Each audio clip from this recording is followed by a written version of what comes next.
तर नमस्कार मित्रांनो, मी शेतकरी। आज मी काकडी लागवडची माहिती सांगणार आहे, तरी व्हिडिओ शेवटपर्यंत बघा, खूप फायदेशीर व्हिडिओ आहे। पहिल्यांदा आपण काकडीसाठी हवामान बघूया।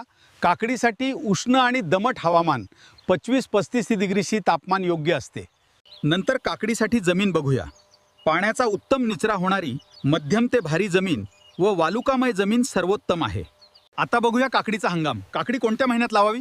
उन्हाळी जानेवारी ते फेब्रुवारी सर्वात जास्त फायदेशीर, खरीप जून ते जुलै, रब्बी सप्टेंबर ते ऑक्टोबर। नंतर आपण बघूया जमीन तयारी। जमीन 2-3 वेळा नांगरून भुसभुशीत करावी। शेवटच्या पाळीच्या वेळी एकरी 10-12 टन चांगले कुजलेले शेणखत मिसळावे।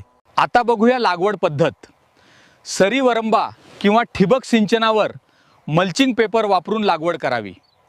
आता आपण बघूया काकडीमध्ये किती अंतर द्यावे व बियाणे प्रमाण बघू। 2 ओळींतील अंतर 5 फूट आणि 2 वेलांतील अंतर 2 फूट ठेवावे। आता बघूया काकडीच्या बिया कसे करायचे व किती आतमध्ये पेरायच्या। पेरणी बियाणे 1-2 इंच खोल पेरावे। एका ठिकाणी 2 बिया लावाव्यात आहे। आता आपण बघूया काकडीला आदर कसा द्यायचा। काकडीचे वेल वर चढवण्यासाठी बांबू आणि तारांचा वापर करून ताठी उभारावी। आता आपण पाणी व्यवस्थापन बघूया। उन्हाळ्यात दर 3-4 दिवसांनी तर कडक उन्हात 2 दिवसांनी ठिबकद्वारे पाणी द्यावे। नंतर खत व्यवस्थापन बघू। काकडी हे भारी अन्न खाणारे पीक आहे। लागवडीच्या वेळी नत्र स्फुरद आणि पालाश NPK संतुलित मात्रा द्यावी। दर 15 दिवसांनी गांडूळ खत किंवा योग्य फवारणी करावी।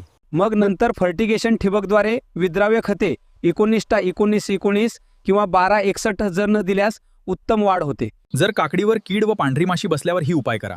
फळमाशी, पांढरी माशी, लाल कोळी यावर निंबोळी अर्क किंवा शिफारशीत कीटकनाशकांची फवारणी करावी। जर काकडीवर रोग आलेला असेल तर ही फवारणी करा। केवडा, भुरी यावर बुरशीनाशकांचा वापर करावा। आता आपण पाहूया काकडीची काढणी। लागवडीनंतर 50 ते 60 दिवसांत काढणी सुरू होते। फळे कोवळी आणि हिरवी असतानाच काढावीत। अशाच माहितीसाठी व्हिडिओला लाईक, सबस्क्राईब करा।